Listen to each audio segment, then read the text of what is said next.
Assalamu alaikum dear viewers and well wishers, welcome back to my YouTube channel Easiest English by Shahin sir.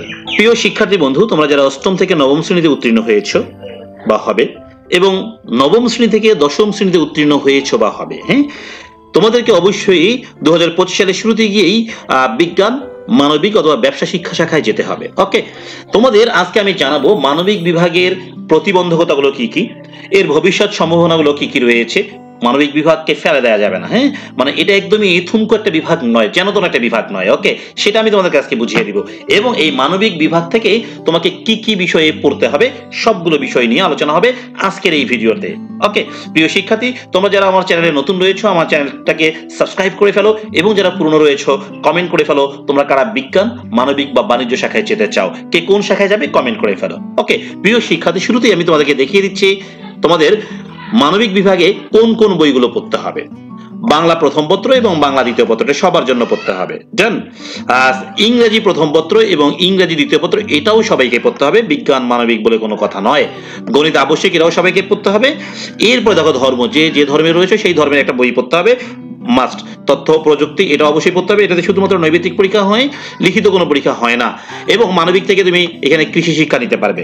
ওকে, এইদিকে এসে দেখো পদার্থ বিজ্ঞান রয়েছে, এটা আমাদের হচ্ছে সায়েন্সের জন্য। আমরা শুধু এখান থেকে আর্টসরা পড়বো হচ্ছে বাংলাদেশের ইতিহাস ও বিশ্ব সভ্যতা, যেটাকে আমরা ইতিহাস বই বলবো। এরপর হচ্ছে পৌরনীতি ও নাগরিকতা পড়বো, দেন দেখো ভূগোল ও পরিবেশ পড়বো। ব্যাস, আমাদের কাজ কিন্তু শেষ হয়ে গেল। আর সাধারণ বিজ্ঞান নামে একটা বই থাকবে, যেটা আর্টসদের কাছে মোটামুটি একটু কঠিন মনে হয়। কেউ অর্থনীতি নিতে চাইলে নিতে পারবে, কেউ চাইলে পৌরনীতি বা অর্থনীতির মধ্যে যে কোনো একটা নিতে হয়। বুঝতে পারছো ব্যাপারটা? আচ্ছা, এইদিকে এসে দেখো হচ্ছে আর কোনো বই নেই, আমাদের কাজ শেষ হয়ে গেল। প্রিয় শিক্ষার্থী, বইগুলো আমরা বুঝলাম যে কোনগুলো কোনগুলো পড়তে হবে। এইবার আমরা বুঝবো যে আমাদের ভবিষ্যৎ কি হওয়ার সুযোগ রয়েছে আর এই সাবজেক্ট পড়ে কি কি প্রতিবন্ধকতা আমাদের আসতে পারে। দেখো, আগেই আমি প্রতিবন্ধকতাগুলো জানিয়ে দিই। দেখো, মানবিক বিভাগকে সেকেন্ডারি বা কম গুরুত্ব সম্পূর্ণ বিভাগ হিসেবে দেখে থাকেন। এর ফলে অনেক সময় শিক্ষার্থীরা তাদের পেশাগত ভবিষ্যৎ সম্পর্কে সন্দিহান হন। কারণ এই বিভাগে বিজ্ঞান ও ব্যবসা বিভাগের মতো সরাসরি কেরিয়ার সম্পর্কিত কোনো কোর্স থাকে না। আসলে বিজ্ঞান বিভাগে যারা পড়ে বা যারা হচ্ছে বিজ্ঞান বিভাগের রিলেটেড রয়েছে তারা কিন্তু মানবিক বিভাগটাকে কোনোভাবেই গুরুত্ব দিতে চায় না। এটা তোমার একটা মানসিকভাবে তোমাকে দুর্বল করতে পারে, এটা একটা বিষয় রয়েছে। তোমাকে মাথায় রাখতে হবে যে আমার বিভাগেও যে বিপুল সম্ভাবনা রয়েছে ভবিষ্যৎ ক্যারিয়ার করার, সেটা আমি তোমাদেরকে দেখাবো। হ্যাঁ, আর তোমাকে এটা মাথায় রাখতে হবে। ওকে, সামাজিক চাপ যেমন থাকে, মানবিক বিভাগে পড়াশোনার প্রতি সমাজের কিছু অংশের নেতিবাচক মনোভাব থাকতে পারে। অনেকে মানে এই মানবিকে পড়ে এটা কোনো ব্যাপার নাকি, যাও, তাই না? বিশেষত যারা উচ্চ আয়ের পেশার দিকে আগ্রহী তারা মানবিক বিভাগকে যথেষ্ট সম্ভাবনাময় মনে নাও করতে পারে।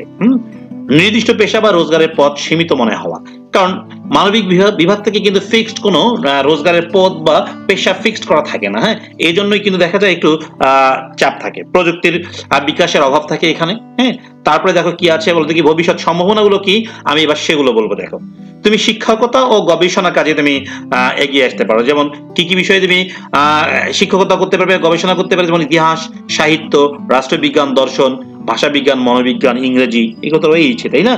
লেখক ও সাংবাদিকতা, এটা কিন্তু সায়েন্সরাও করতে পারে, কিন্তু তুমি কিন্তু খুব বেশি সময় পাবে যে লেখক ও সাংবাদিকতায় অংশগ্রহণ করার জন্য। যেমন সাহিত্য, লেখালেখি, সাংবাদিকতা, সংবাদপত্র, ব্লগিং, রাইটিং এক্সপার্ট হিসেবে তুমি কাজ করতে পারবে। ওকে, মনোবিজ্ঞানী হতে পারবে। হ্যাঁ, এটা সায়েন্স থেকেও হওয়া যায়। তুমি সাইকোলজিস্ট হতে গেলে মানবিক থেকেও তুমি ভালোভাবে পড়াশোনা করে করতে পারবে।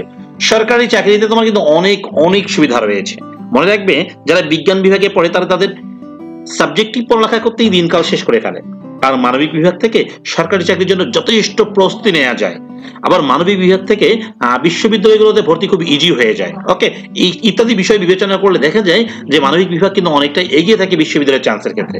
ওকে, যেমন তুমি মানবিক বিভাগ থেকে কি করতে হবে, সরকারি চাকরি অনেকগুলো করতে হবে, ইউনিয়ন কাউন্সিল থেকে প্রশাসনিক পরিষদ, বিচার ব্যবস্থা থেকে শুরু করে পুলিশ, হ্যাঁ, বিভিন্ন, এছাড়া আরো অনেক অনেক চাকরি রয়েছে যেগুলো মানবিক বিভাগ থেকে অনায়াসেই করা যায়।